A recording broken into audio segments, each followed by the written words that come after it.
Yeah, good evening. We'll start today's session.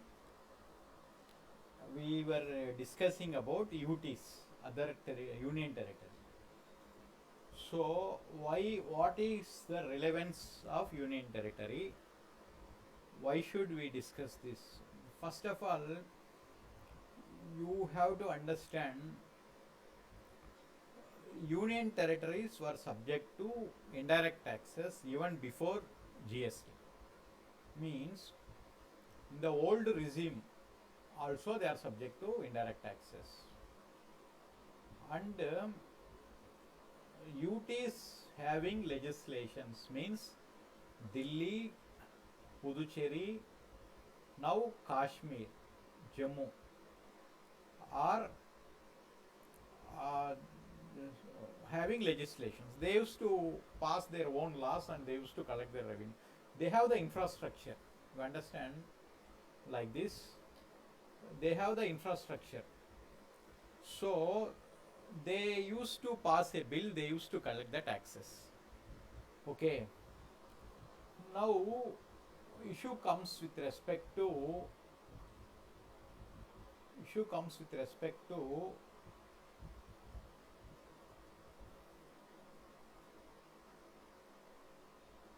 issue comes with respect to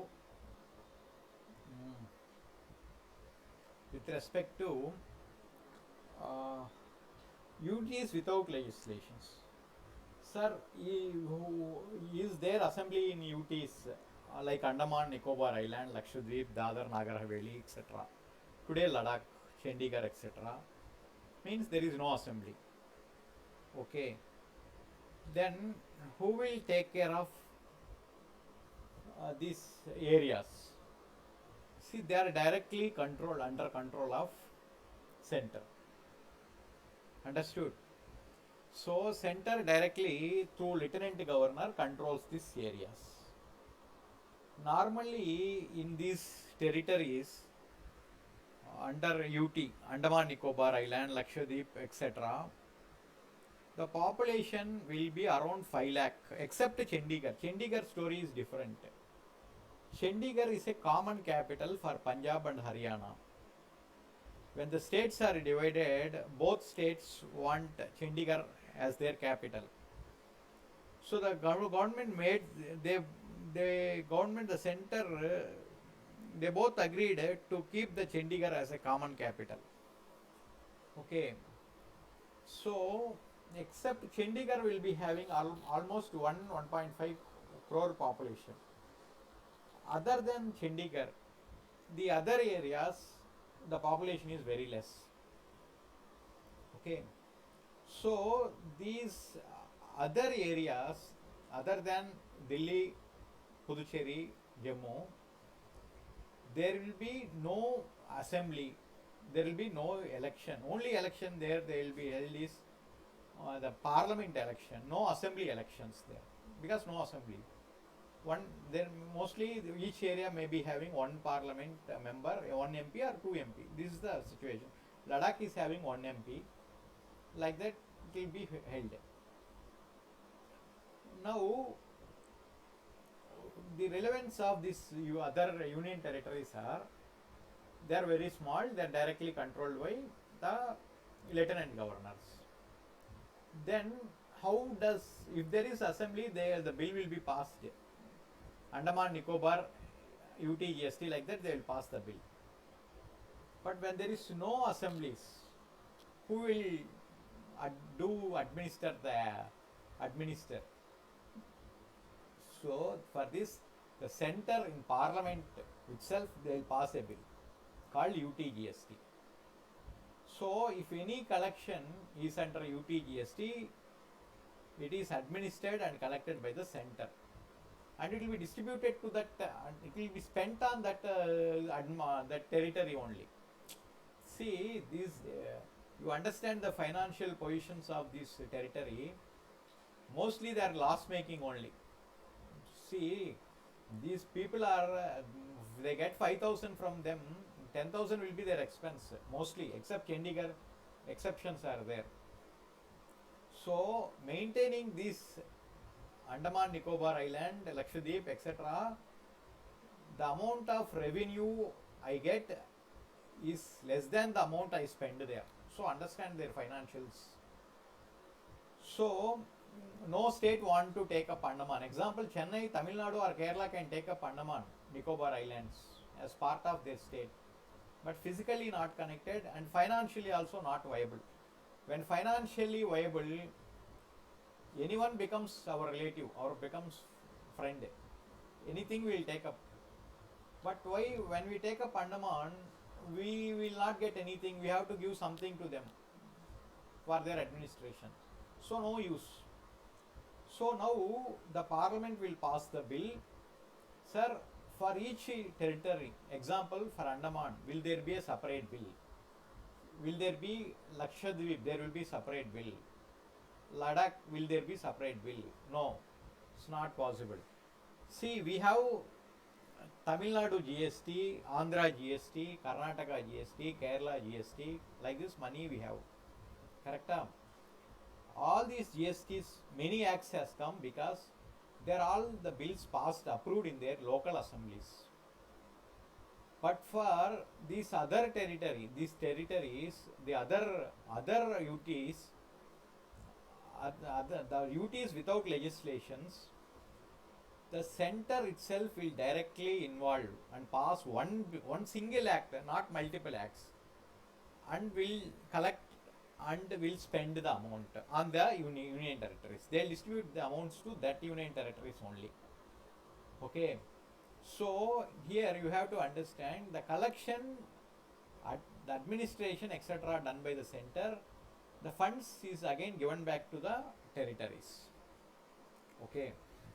So Andaman Nicobar Island, the UT is as defined as 2114. UT Union Territory means territory of the Andaman and Nicobar Islands, Lakshadweep, Dadar and Nagar Haveli, Daman and Diu, Ladakh, Chandigarh or other territory. Now when it comes to Andaman, these all territories, you know, they are all named. Their population is there. Okay. So the only, these all are like Andhra, Tamil Nadu, like these are also places which are already named, which are already recognized by the government, and you Google it, you will get the address, how many kilometer also. Then what about other territory? Okay, this should be discussed clearly, because last time when the government has extended GST returns filing due dates, for some states they have given 20th, for some states they have given 22, for Tamil Nadu I think they have given 22. When they give 22 Tamil Nadu, below you find other territory also. I have seen other territory. Sir, which companies are there in the other territory? So what is other territory? Other territory means Hope Island, Abdul Kalam Island, exclusive economic zones, etc. See how the Hope Island has been. I'll explain one island. I'll explain through paint. Okay. See these islands, how they form. One island I'll explain, others are same, repetition only. Others are same, repetition. See, this is India.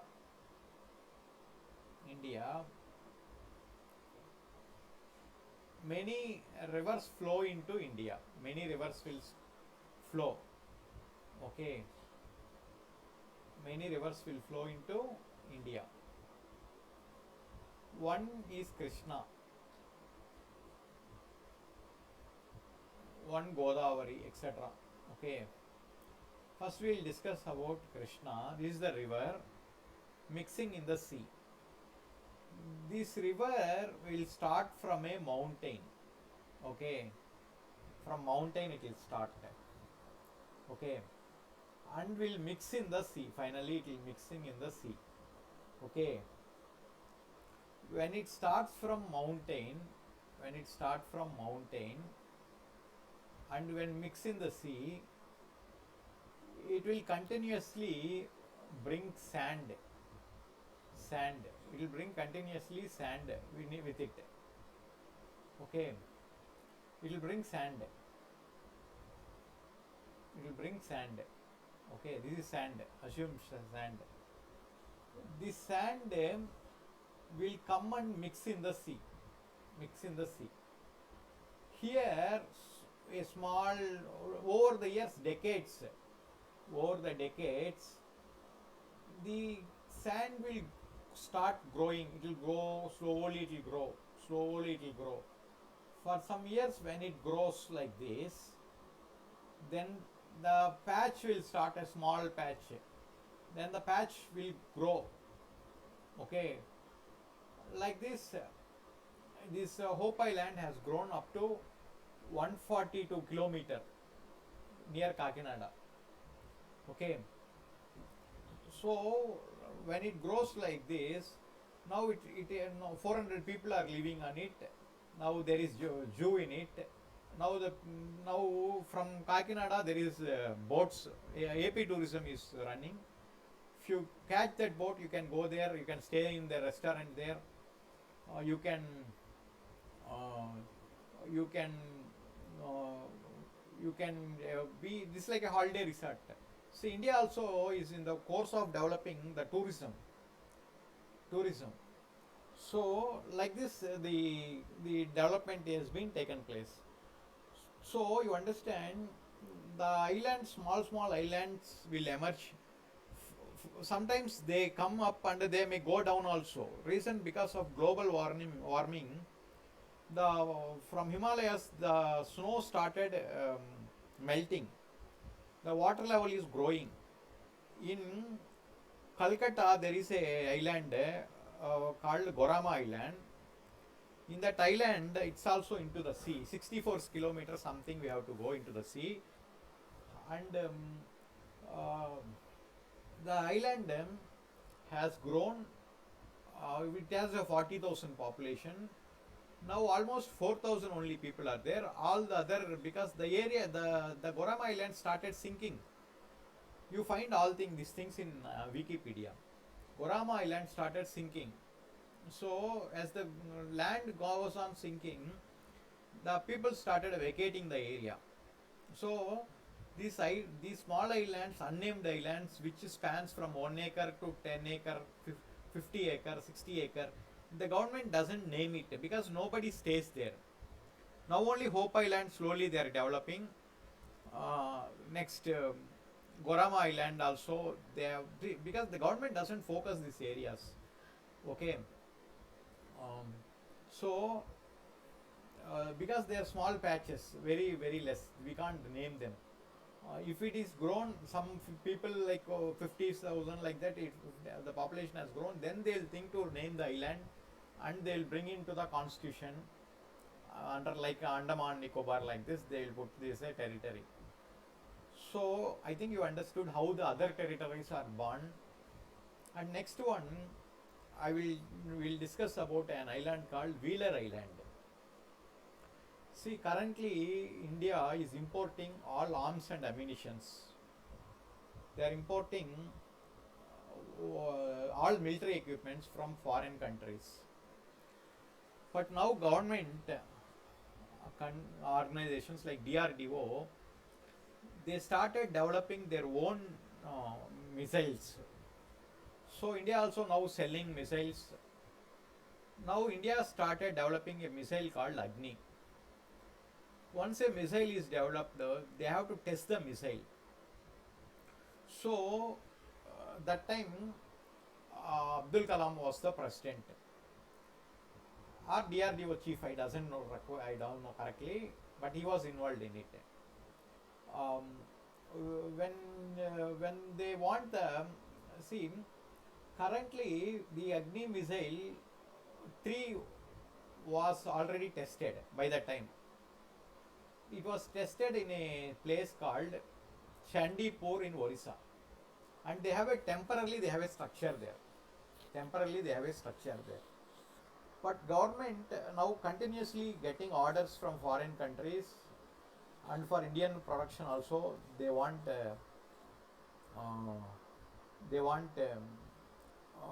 they want so now the production is continuous, so they want regular testing area, so they want a permanent area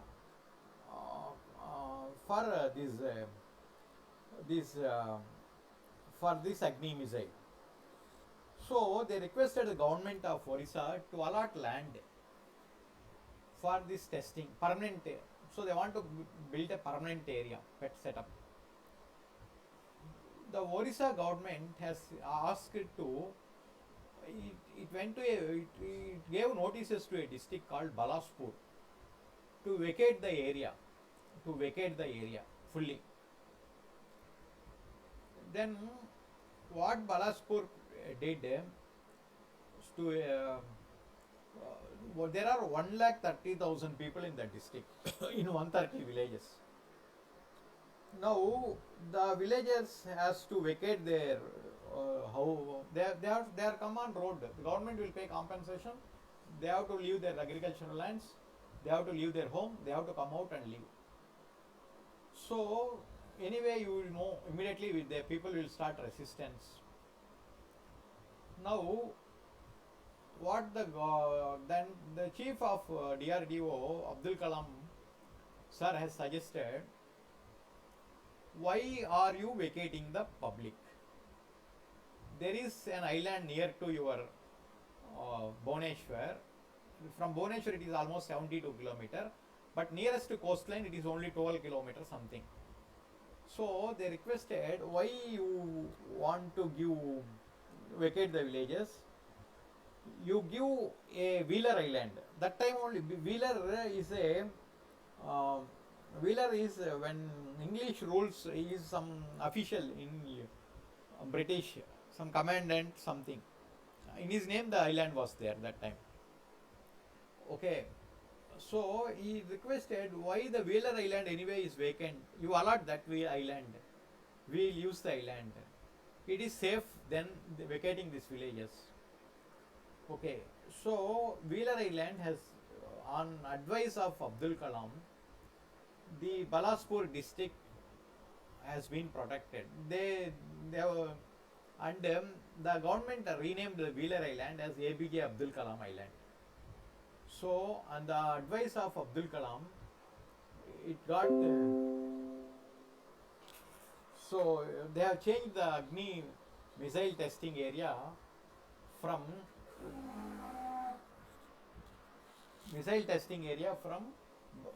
Chandipur to Wheeler's Island. Hope I think you understood. Okay.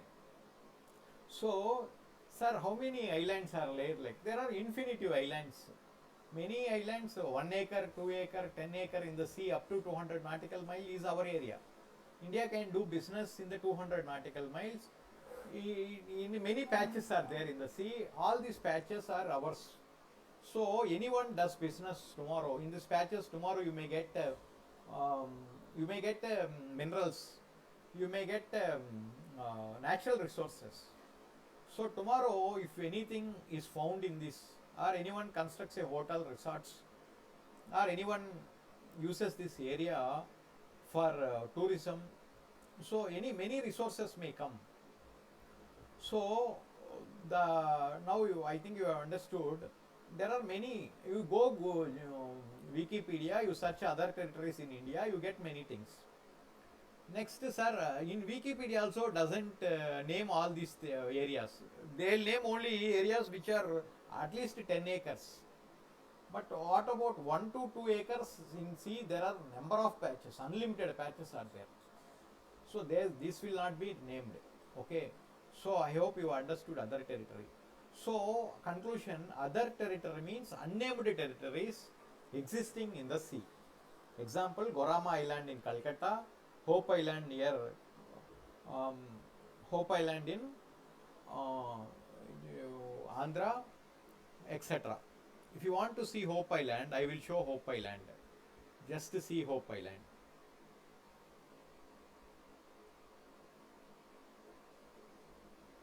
You see Hope Island. I will just go through. This is Hope Island.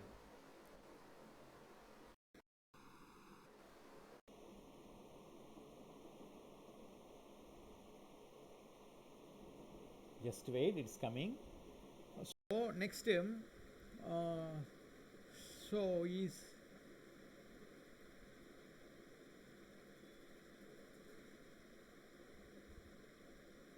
see in Kakinada it is there.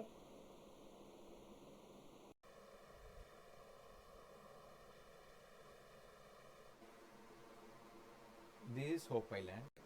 It's into the sea, not into the rivers. Okay.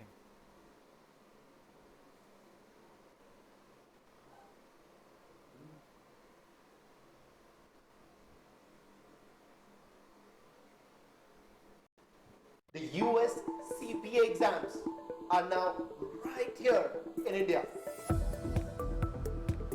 This is Hope Island. Okay.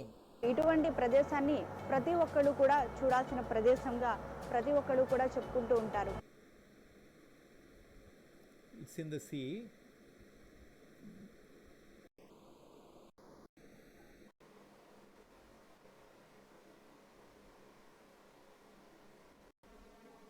ఇవాళ hope island ని వీక్షించనున్నాం. అయితే ఈ hope island కి వెళ్ళాలంటే Kakinada port దగ్గర నుంచే వెళ్ళాలి. ప్రస్తుతం మనం కాకినాడలోని ఫిష్ హార్బర్ ప్రాంతంలో ఉన్నాం. మరి ఇక్కడ నుంచి ఏపీ టూరిజం వాళ్ళు ఏర్పాటు చేసినటువంటి బోట్ లో మనం హోప్ ఐలాండ్ కి వెళ్ళబోతున్నాం. హోప్ ఐలాండ్ కి వెళ్ళి అక్కడున్న వింతల్ని, విశేషాల్ని, అద్భుతాన్ని కూడా మనం చూద్దాం. ఓకేనా? పదండి. సో ఈ బోట్లో ప్రయాణించే వాళ్ళందరూ తప్పకుండా లైఫ్ జాకెట్లు వేసుకోవాలి. ఇందుకు తగ్గట్టు అన్ని ఏర్పాట్లు కూడా చేస్తుంది ఏపీ టూరిజం.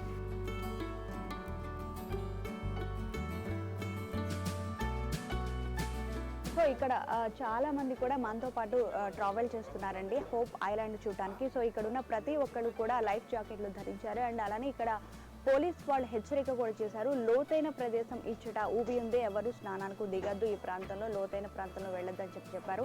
సో మనతో చాలా మంది కూడా ట్రావెల్ చేయడానికి రెడీ అయ్యారు. బోట్ కూడా స్టార్ట్ అవబోతుంది.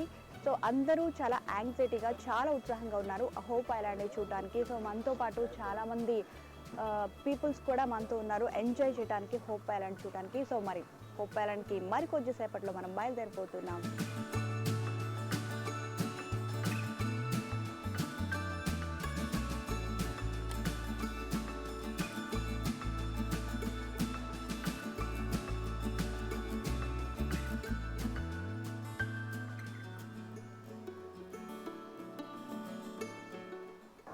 వావ్, బోట్ స్టార్ట్ అయిపోయింది.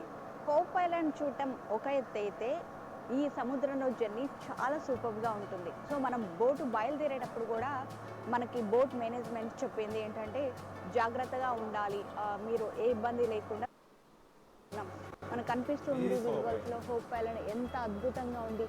అన్ని చెట్లు మాత్రమే హోప్ ఐలాండ్లో మనకి కనిపిస్తూ ఉన్నాయి.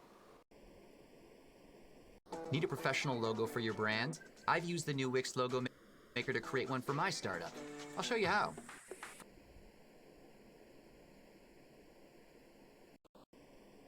ఐలాండ్లో మనకి కనిపిస్తూ ఉన్నాయి.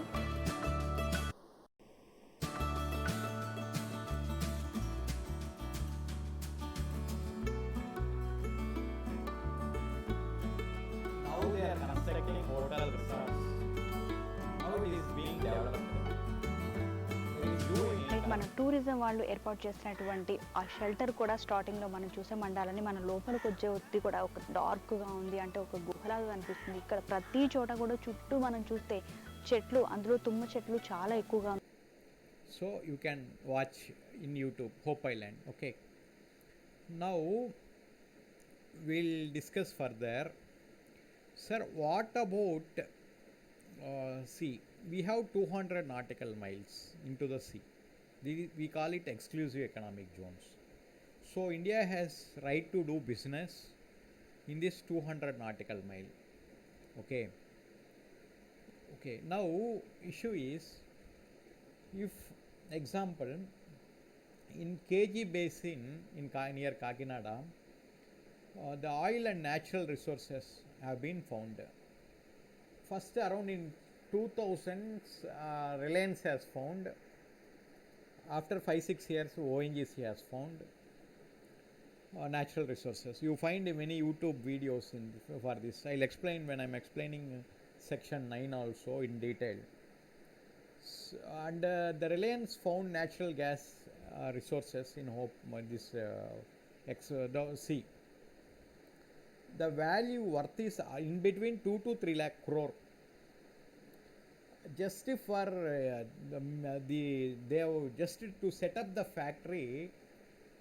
Reliance has invested almost Reliance in collaboration with BP British Petroleum. They invested 40,000 crore in the sea in KG Basin. KG Basin means in the sea. Next one, ONGC also found oil natural resources in KG Basin, and its worth value it's almost 10 times more than Reliance. When Reliance has found natural resources, it was told in the media it is the largest offshore so far found offshore finding resources. Offshore means in the sea. Next, when ONGC has found it is 10 times more than, as per media news, it is 30,000 crore. 1 lakh crore, 30 lakh crore, sorry, 30 lakh crore. So they are estimating gas oil worth 30 lakh crore can be taken from that place. And and see in news I am seeing ONGC as digging well. Sometimes I found ONGC is digging 18 wells, 20 wells like this. But when I make the cost average, I found it one well they are digging in one well, it costing them 800 crore. So ONGC roughly they will dig at least 50 to 100 wells there, because there is 30 lakh crore finding. Okay. So what I'll discuss this when I am discussing section 9 in detail. I'll discuss. You max 2-3 more classes you have to wait. So what about anything found in what about if any natural resources are found in sea, will center collect or will state collect? See, if anything is collected under CGST or IGST or even under UTGST, goes to center only. First you have to understand. CGST bill, IGST bill, UTGST bill, the collector will be center. That is the conclusion. Only under SGST, if anything is collected, it goes to the states. Understood? India, when before GST introduction 1/7/2017, first government released a draft GST law. As per draft GST law, the exclusive economic zones means starting from 0 in the sea to 200 nautical miles, 0 to 200 nautical miles, 0 to 200 nautical miles, exclusive economic zone is under other territory, it's under OT, understood, is under OT, other territory. But some states objected to this, because in Andhra alone this makes a big impact for my state. Reason, in Andhra, in the coastal region, we have Reliance has found 3 lakh crore worth resources, and ONGC has found 30 lakh crore worth of resources. So the states not only objecting in giving up liquor, alcohol, fuels, real estate, immovable properties under objecting subsuming these revenues under GST, they also objected government stand with respect to sharing of revenue coming from exclusive economic zones. State objected, coastal states mainly like Andhra, Tamil Nadu, Maharashtra, the states objected. Gujarat, they objected this stand. They told, sir, in 200 nautical miles, at least to some extent, at least 12 nautical miles you allow us to the state. Means from 13th nautical mile you take, up to 12 nautical miles I will take. Like that they have raised the objection. Okay. So center also got convinced. Why center convinced? I will tell you when I am discussing section 9 other areas. When I come to levy and all, I will tell you why. Okay. So you understood. So conclusion, today under other territory, exclusive economic zones are there. So exclusive economic zones,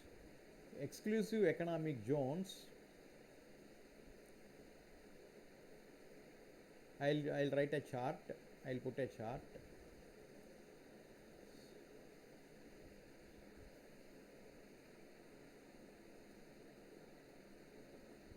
I'll give chart. Note down. We don't want to waste time. See, exclusive economic zone. You write a like chart. EZ is 200 nautical mile. 200 nautical mile.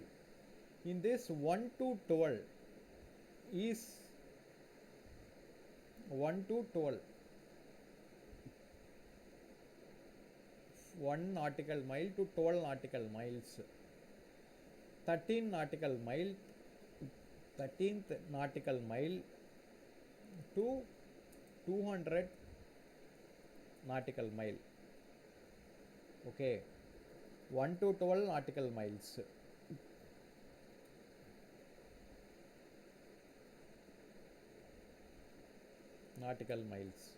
Okay. Any revenue arising in this 1 to 12 nautical mile, any revenue, it may be oil, gas. See, example I'll tell you, one drilling ship rent in KG Basin, they are hired the drilling ships. See, the machinery and all in sea and all we can't do install. All missions will be on the ship only.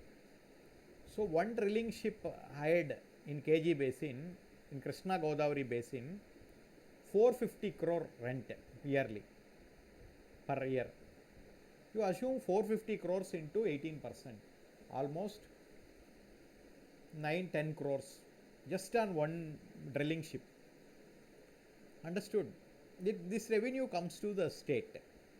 So exclusive economic zones are distributed between center and state. So any income,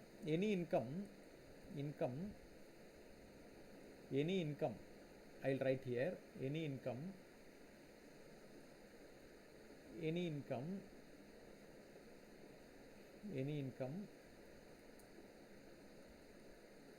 arising in EZ, exclusive economic zones, from 0 to 12 nautical miles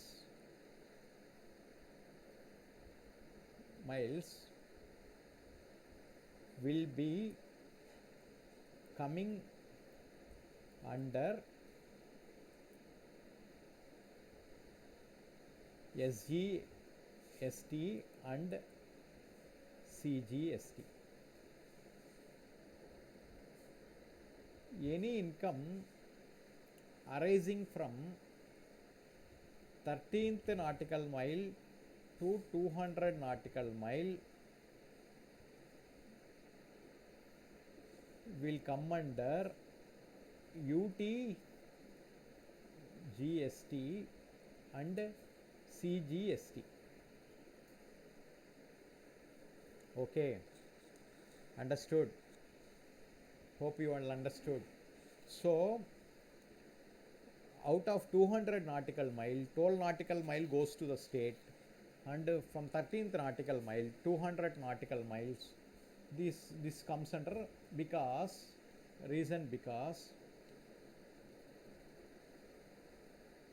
from 13th nautical mile to 200 nautical mile is OT, other territory. Understood? Understood. Hope you all understood. So conclusion, other territory means unnamed islands and exclusive economic zones starting from 13th nautical mile. Okay, okay, don't stay about 0 to 12. 0 to 12 I will explain when I will explain 9. Okay, understood? No. So this is other territory. Okay, we will discuss later. When now what is left out, I think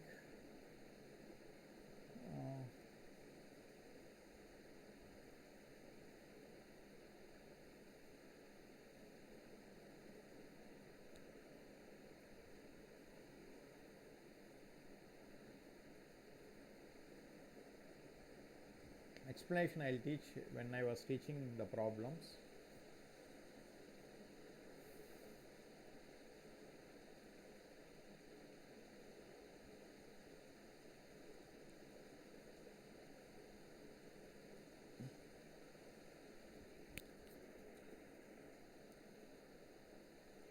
Next we will discuss section 7. See, indirect taxes in India, we before pre-GST we almost there is from 100 years more than that we have indirect taxes. With the past experience only now we have come to this new GST. We had a vast experience in old regime, and there are number of escalations in old regime. In government, by bringing the new act, GST, the government mostly they are planning in such a way that there should not be any escalations further. To the extent possible, they are planning to keep it low. Okay. Keeping this in mind, the act is drafted. One thing. Next thing, sir, what about this? What about see, next you understand. So with I'll teach you here charging section, supply section 7. See, section 7 today, previously we had VAT. For products we have different taxes. Products we have taxes or products at manufacturing stage.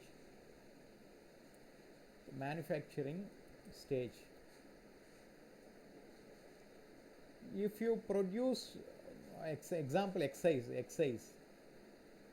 duty, manufacturing stage excise duty.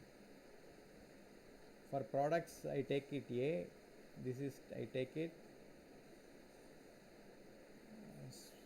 1, I take this as small a.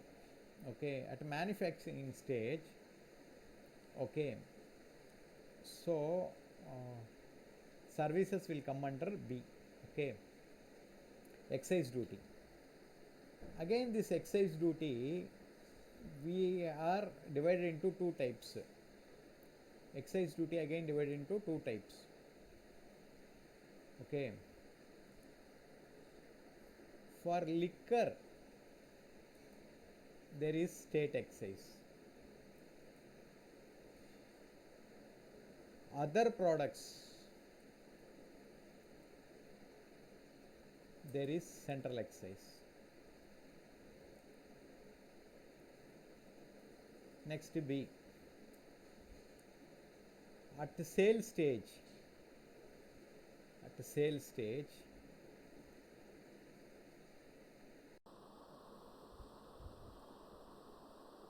For intra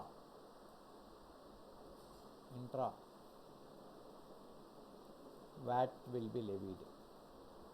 VAT is levied.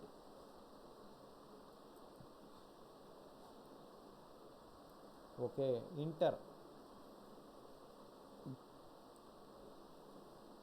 CST is levied.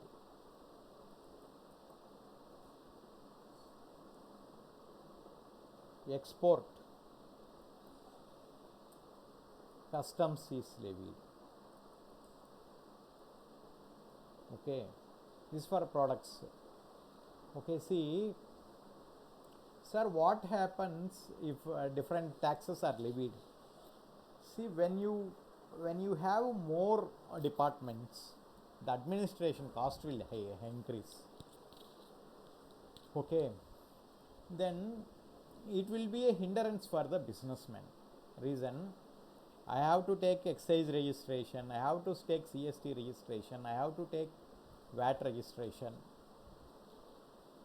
Again, I have to satisfy I have to keep for all the divisions a consultant. I have to satisfy the departmental officers. Their blessings is compulsorily required. One issue. Next one, when you have the different departments, and in the different departments also, state excise goes to state government revenue, state revenue. This is center revenue.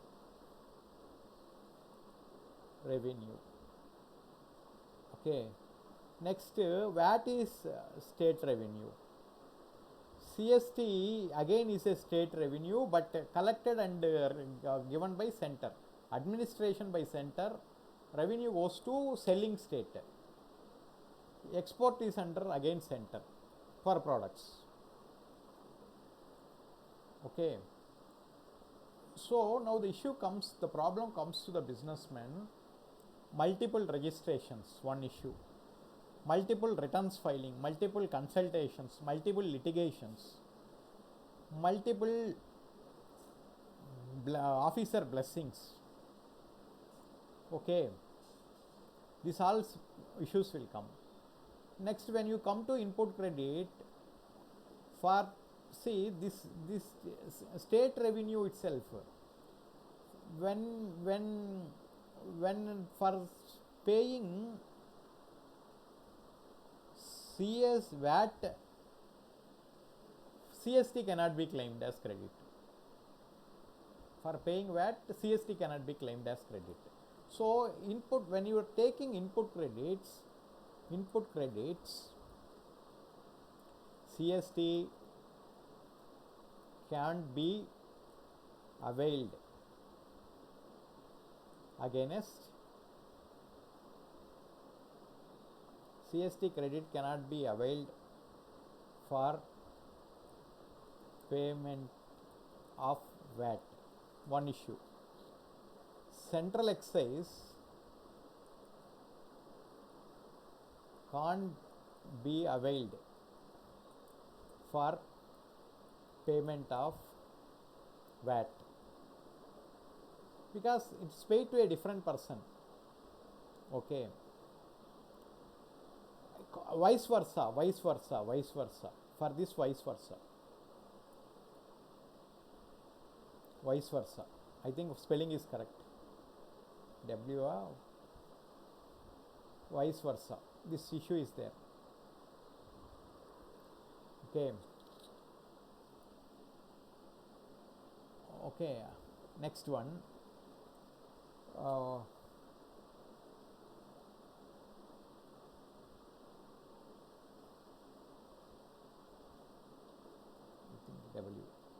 Vice versa.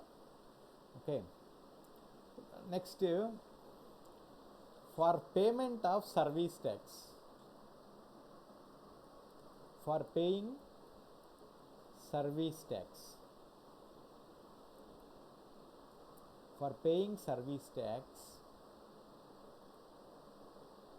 VAT cannot be availed.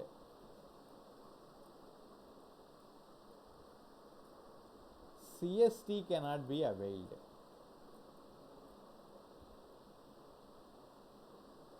Okay, understood. So this is the issue.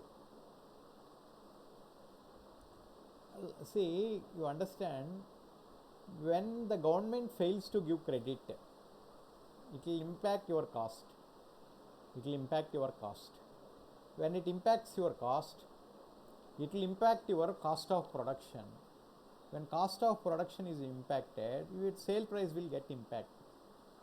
So once the sale get impacted, the selling price gets impacted, which will cause inflation. Okay. So we doesn't want inflation. Is this, see, we should give seamless credit.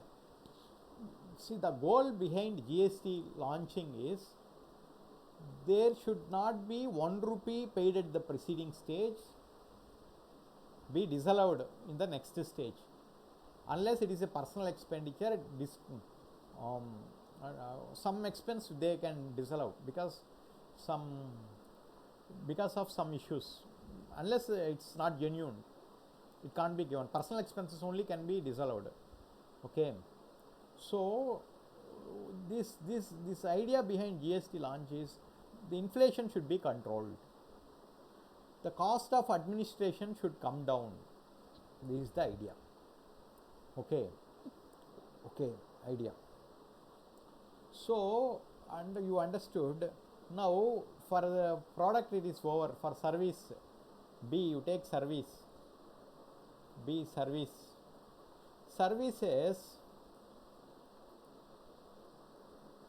When you take services, for services again there are different tax. Hotels, they pay many indirect taxes. Hotels pay service tax, luxury tax. Okay. Movie theaters pay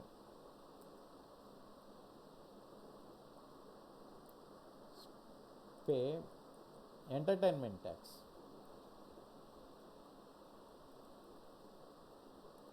And there is again entry tax, etc.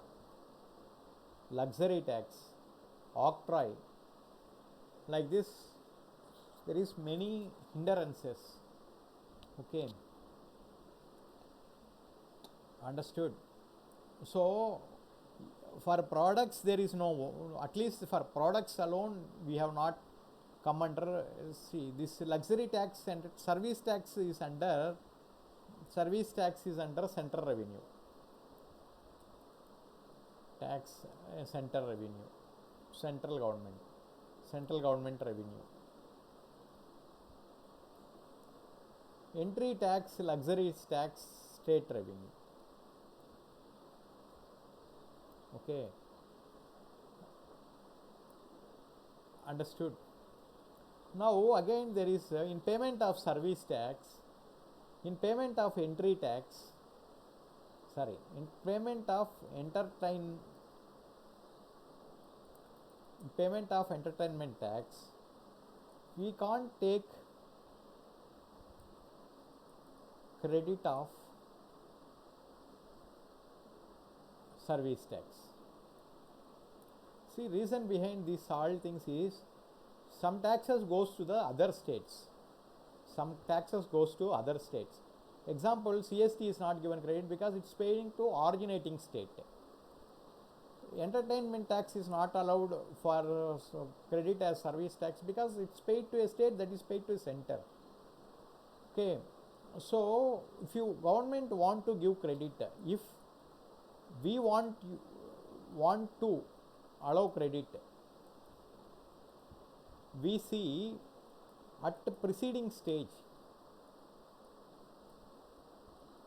is tax paid to me or not? If it is paid to me, I will give credit. Okay. So the reason behind this disallowance of input credit, reason for disallowance of ITC is our federal structure, because we have 31 states and center and UTs. Okay, so indirect tax in India is neither center subject nor state subject fully. That is why this cascading is arising. Sir, if the cascading want to go fully, we have to eradicate, remove the cascading. What should we do? We should combine all the acts. When you pay tax at the preceding stage, when you pay tax at the next stage, when you pay tax at the preceding stage, to the person to whom the income goes, the next stage also the same person it has to go. Now by integrating all the taxes, and the center has some revenues, state has some revenues. Center revenues are service tax,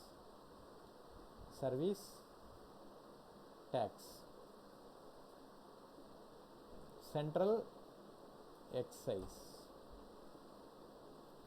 and customs, majority. Now state revenues, state excise only on liquor,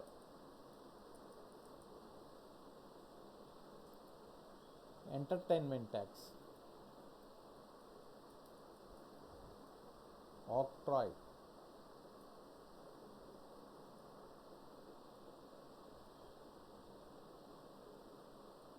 luxury tax, VAT, CST, etc.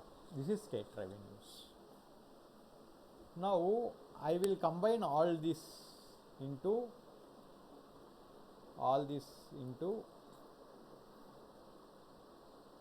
CGST. I will combine all this into SGST. Okay, and the CST alone is combined into IGST along with some part of customs.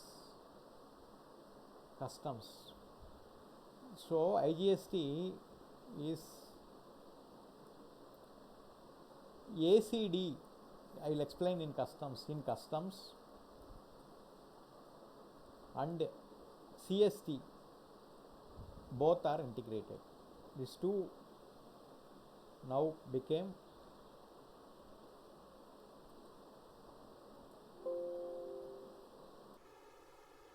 IGST. Means understand, one state revenue, one center revenue. So if anything amount is credited in IGST, it is shared between center and states. So till today there is still issue with respect to input credit availment. Today this cannot be availed against credit to this. A state GST, SGST cannot be used as credit for SCGST, CGST vice versa, because but IGST is common fund. They will once there it's allowed as credit. IGST is a common fund. It has both center and state funds. This is center fund. This is center revenue. This is state revenue. Once they will allow input credit. Once it is settled, finally the balance will be shared between center and states. Okay. Okay. Hope you are understanding. Now, why I was discussing so much? Now there is no difference between product or service. Okay, everything has come into one. Okay, so now our act doesn't deal with sale nor supply, service. Now we discuss with both sale and service. Not only that, today fixed asset is sold, it is taxable. Scrap is sold, taxable. If you transfer an asset from one premises to other premises having a different GST number, it is taxable. Okay. So today the word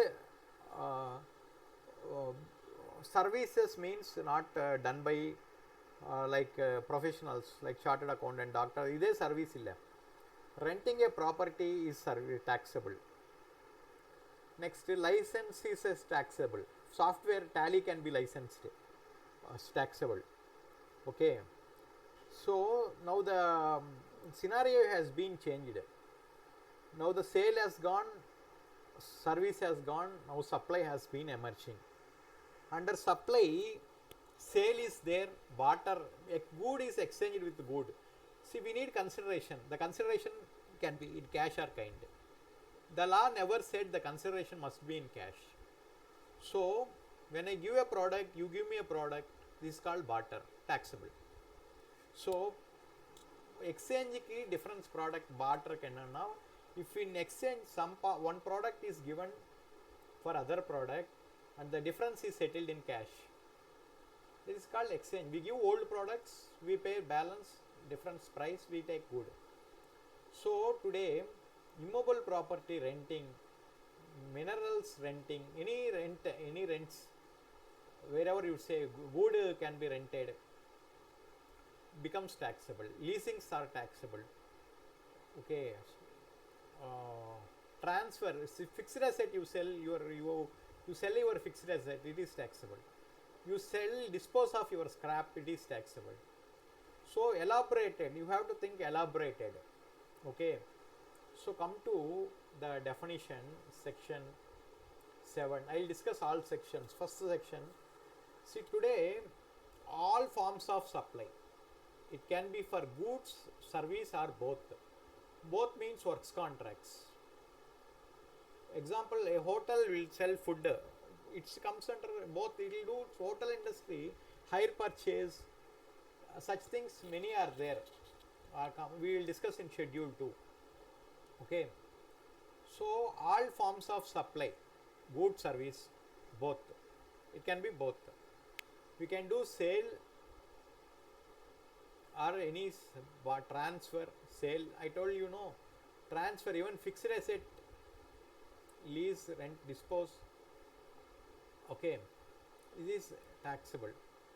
Sale, transfer, it's all forms of supply. All forms of supply. Note down. All forms of supply. Okay, all forms. Why it is said? It can be a product. It can be a service. Okay. Okay. Sale can be sale, transfer, barter, exchange, lease, all rental, lease, disposal. Disposal is for scrap. License is for software products. It can be any license. Okay. Mining license also can be there. Made or agreed to be made for a consideration. Should be for a consideration. Consideration must be mutual. Should be mutual. Consideration must be mutual. In the course or furtherance of business. In the course or furtherance of business. course or furtherance of business. It should be for business. Why I was telling you like this? See, there is one of my client is a he is a ex-politician. He's a small politician in Nellore. He got paralysis. Then his wife, they have businesses. Many they have construction businesses there, and his wife, because he got paralysis, they need money. There is no liquid cash. So what she has done, she has sold out her gold worth 52 lakhs. She sold because they have some debts. Suddenly funds has been stopped. Now she came to me whether I have to pay GST. I told her it's not a business asset.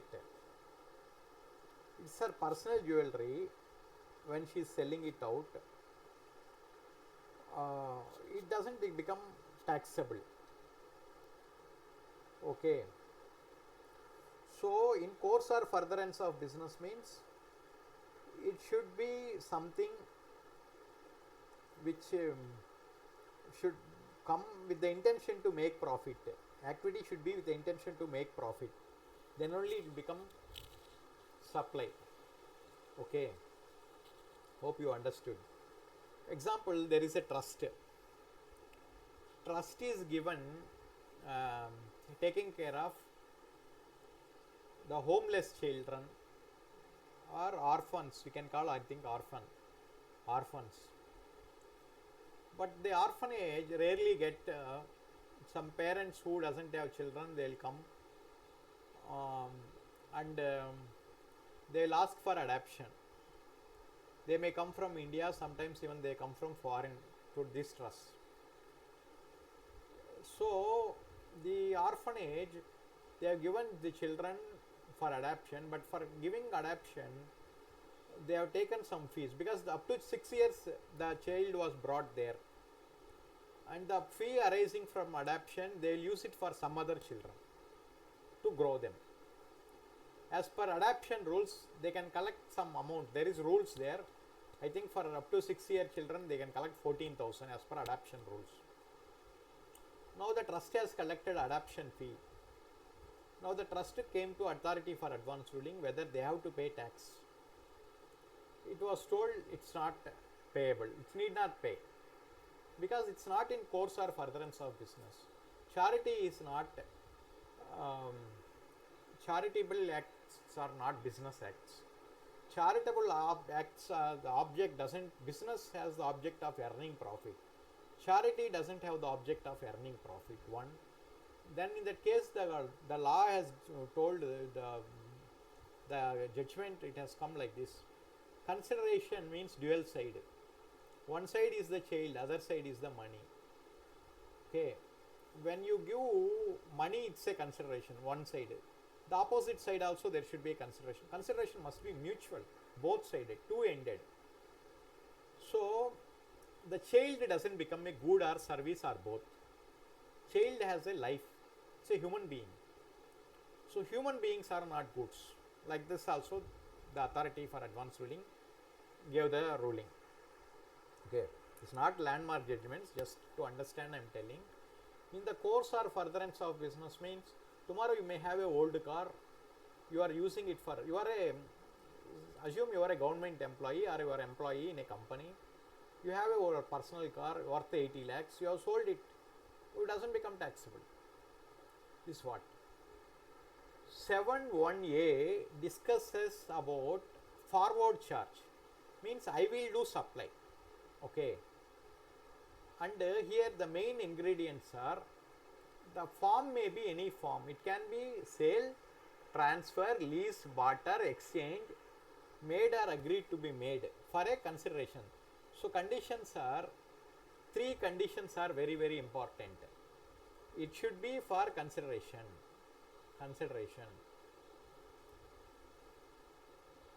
It should be for consideration. should be for consideration. Note down. This is very, very important. I am going slow because you get marks from here. These all are essentials. You have to note down.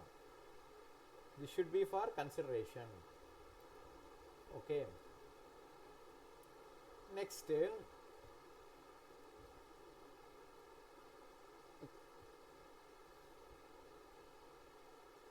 So here essentials I will note down. It's consideration. Any form of supply, all forms of supply. Okay. So first here nature is can be supply can be nature of supply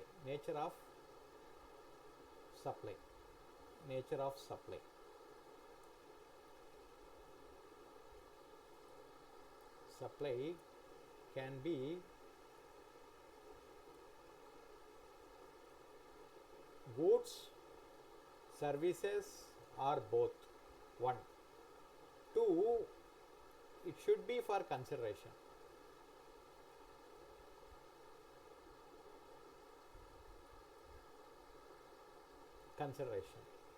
Okay, understood. It should be for consideration. Next.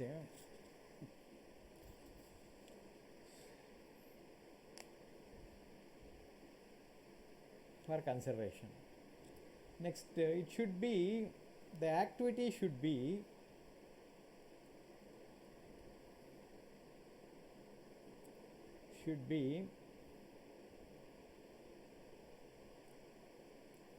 with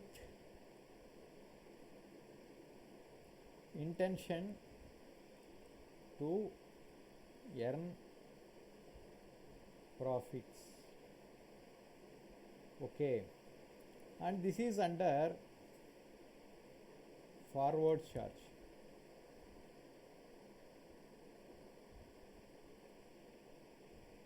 Means I am only supplying, I am not the receiver, I am the provider.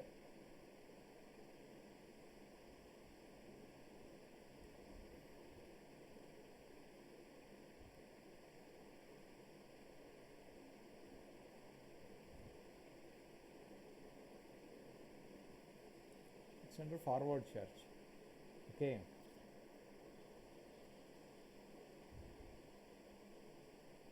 Forward charge. Okay, understood.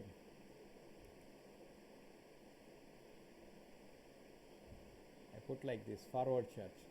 Next, come to the B, import of service for consideration, whether or not in course or furtherance of business.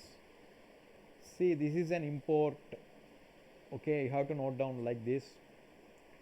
We are under CGST syllabus now. CGST, SGST is same. Import of service, import of product is not covered. Note down. Import of product is not covered. Import of product, of good, not covered. 1. This is B. 7(1)(b). I have put in reverse. Section 1(b).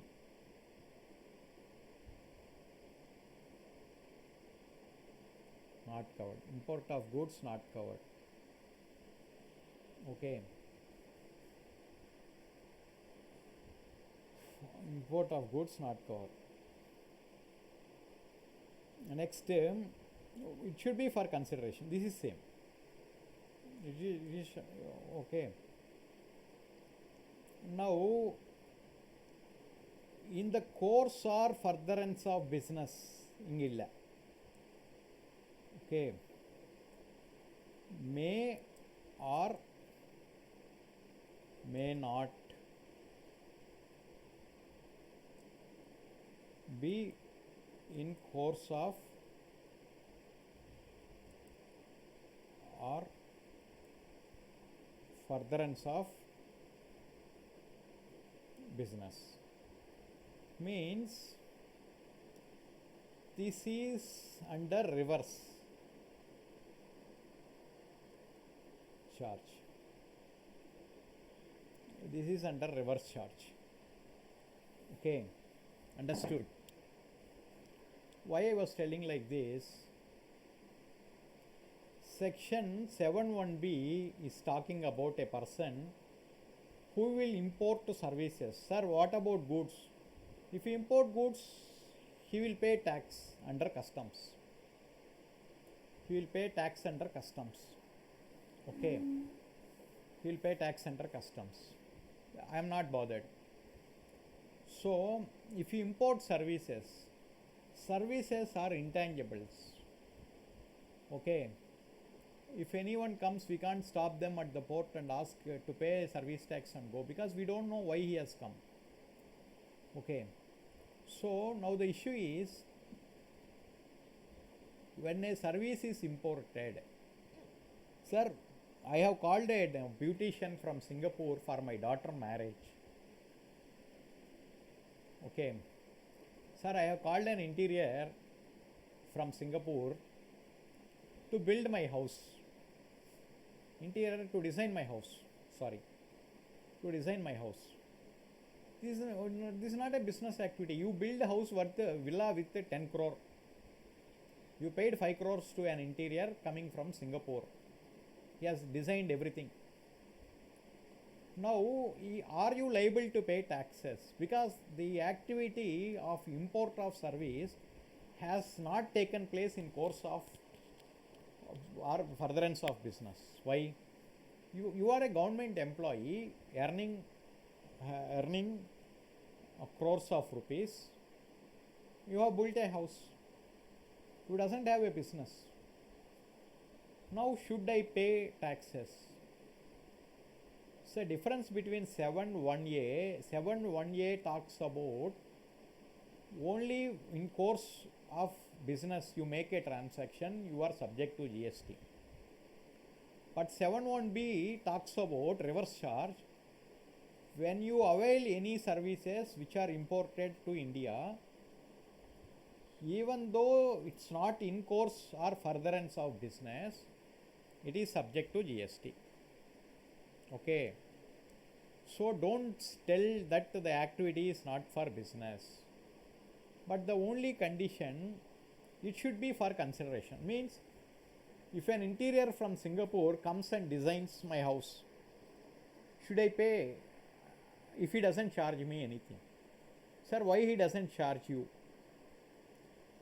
He is my friend, close friend. So there he was working with me. Now I came to India. I requested him to, so he came and designed. He gave me design and left. Okay, now is this taxable? No. See, this government doesn't want to discourage. Many foreign concerns are doing service in India. Okay.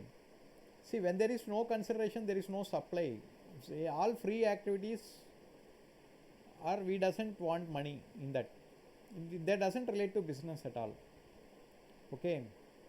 So, any activity done, any import of service done without consideration is tax free. Okay. Exceptions are there. Exceptions are there.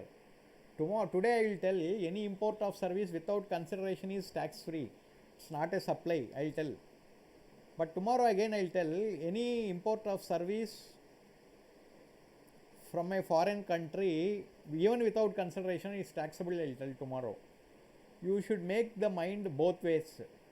Today, whenever I say any import of service with consideration only is taxable, you have to clap. Tomorrow, when I say any import of service without consideration also taxable, I will change my words.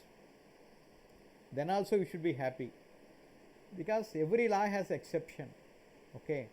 So conclusion, 7.1a discuss about forward charge, 7.1b discuss about reverse charge, 7.1a consideration is required, 7.1b also consideration is required. Here the point is similar. But when it comes to in course or furtherance of business, 718 is compulsion, means only business acts done with the intention to make profits only it becomes taxable. 71B, 71B doesn't need, if you import anything even for his personal life, it is becomes a taxable. Okay, understood? No. So 71A is forward charge, 71B is under reverse. Reverse means difference between a forward charge and reverse is, under forward charge the supplier will be liable to pay tax. Under reverse charge the receiver will be liable to pay tax. Normally you have to understand these things clearly. All indirect taxes are not paid by the suppliers. All indirect taxes are routed through suppliers. Means government creates an obligation on the supplier. From your receiver you collect and pay taxes to me. So supplier is only a medium through which the tax will pass to the government.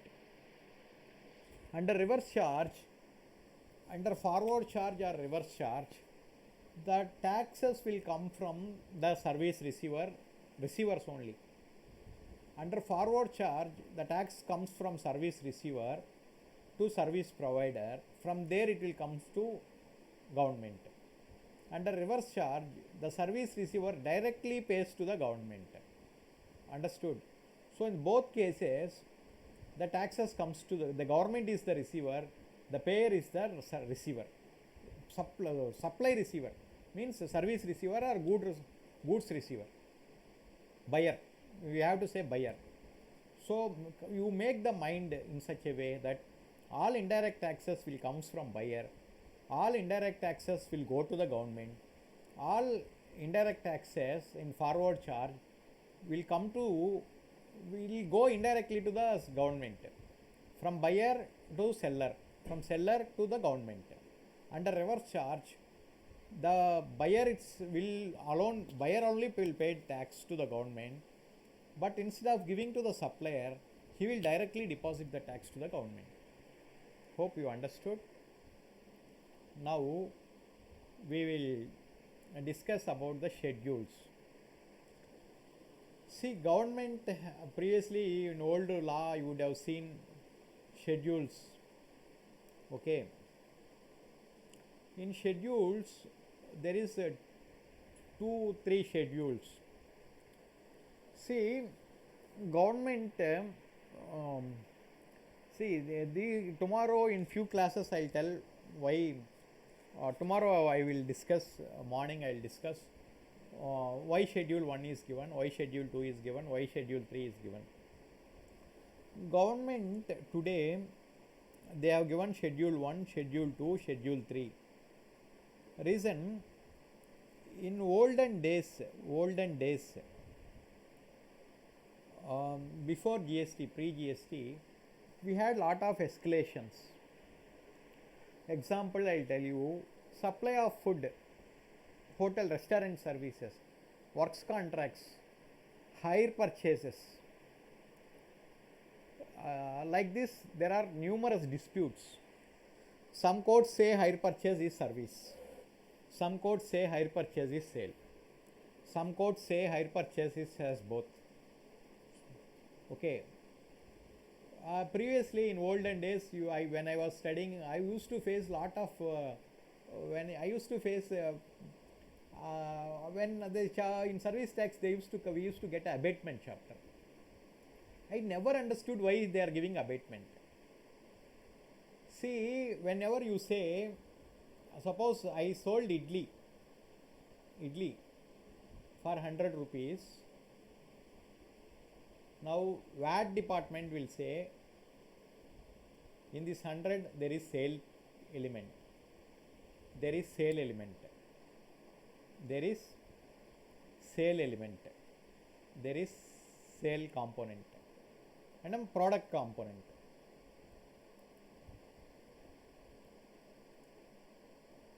And service tax will tell there is service component in restaurant component. Now, this issue, when it goes to court, when some courts say sale idli, supply of idli is a product. Some courts say supply of idli is service. Some courts say supply of idli has composite supply, it has both product and service. Now the issue comes to us, whenever a thing has two things, the law become very complex. That day how it was to be, I forget the compounding rates. There used to be an abatement. Suppose whenever I used to charge service tax, we will take this 100, we will put 60%, and on this 60 we used to take 14 or 15%. We used to pay 9 rupees for 100 rupees. Sir, you may ask, what about out of 100 you have taxed 60? Okay, what about the balance 40? The department VAT department will not know. They will give 60% abate, they will charge 40%. On 40%, they used to charge 5%. VAT rates are 5%. Okay, understood. They used to charge 2 rupees. Okay, this is how the law was before the law was like this. Understood. So there is numerous disputes regarding whether hire purchase is sale or supply, whether hire purchase is sale or service, whether restaurant services are sales or supply, whether works contracts are sales or services. Like this, there are numerous disputes. Government doesn't want the disputes to further escalate. We want the disputes to be closed. Sir, what happens if there is dispute? Disputes, when there are disputes, the country will not grow. It like whenever you have dispute, the party cannot concentrate on business. The government also has to spend lot on their, they also can't concentrate on their job. Reason, we have to spend lot on legal expenses, lot on legal transport, and we have to engage the consultants. Okay, so we doesn't want further escalations, disputes. We want to close this. So the government want clarity. We want to convey the clarity message to the public. This is service. It may have anything. You may ask, sir, this is service, this is sale component. Don't say like this. It has both components. Still you treat it as a sale or service. So government want to give guidance to the public, so that the courts also, they will have clarity. See, the courts, whenever there is no clarity in law, they will give their opinions, they give their judgment. When there is clarity perfectly, then they have to follow the rule. They can't they give their judgment. When the law is perfect, they have to decide in that way only. When there is no law, doesn't give clarity, then they will give their judgment. They can use their skills. Okay. Now the schedules are prepared to tell the public like whether this is taxable or not. List 1, schedule 1 will give you the transactions even without consideration is supply. Sir, why it is given? See, the 7 is our section. Our section is 7. 7 always 7 1 7 2 7 1a 7 1b are charging section. 7 1a speaks about forward charge. 7 1b speaks about reverse charge. Correct? Now in forward charge or reverse charge, in forward charge we told 2 conditions. 1, consideration. 2, it should be for business, furtherance of business. In reverse charge it should be told their consideration is must, but it may or may not be for furtherance of business. Okay. Now conclusion drawn from 7(1)(a)(b), if there is no consideration, there is no supply. So conclusion drawn from 7(1)(a) and 7(1)(b) is no consideration, no supply, means conclusion, no consideration, no tax. This is the conclusion. But Schedule 1 gives the list of items where even without consideration, the transactions will be subject to GST. Okay. So 7(1)(a) is subject to Schedule 1, means Schedule 1 has superiority than Schedule 7(1)(a). It has more influencing.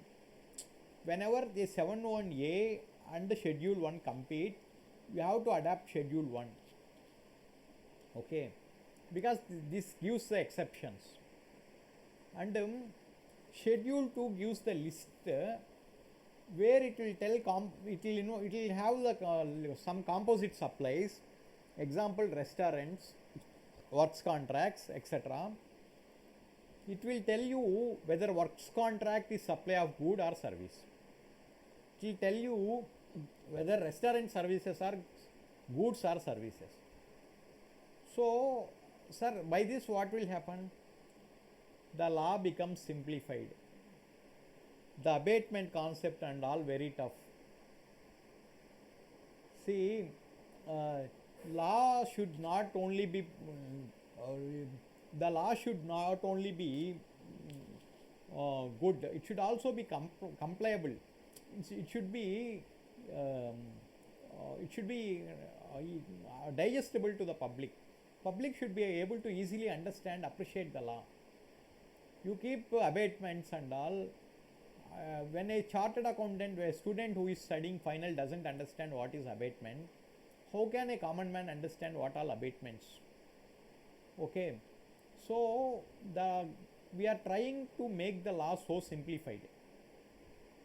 Okay, this is what the message I got from this seeing the schedule. Next, Schedule 3 is list, negative list. They will give items which are doesn't come under GST. Okay, understood. So you just will break here. In next class, I will explain the schedules. Reason being, I covered till the body of the section. The activities specified in Schedule 1 made or agreed to be made without consideration. The activities to be treated as supply of goods or supply of service as referred to in Schedule 2. Schedule 2 will tell whether it is an activity, okay, notwithstanding anything contained in subsection 1. The transactions are activities specified in Schedule 3. Okay, they are not supplying. The activities undertaken by government as public authorities, as may be notified by the government, shall be treated neither supply of goods or supply of services. Government does many acts. Municipal taxes they are collecting, as they are laying roads, okay, they are providing water facility, they does many acts, they are providing lighting, they collect amount from public in the form of municipality taxes, they are cleaning roads, they are collecting municipal taxes, they are supplying water, they are collecting municipal taxes, they are giving permission to build a house. For plan approval and all, or small building we constructed, they have taken 5 lakh.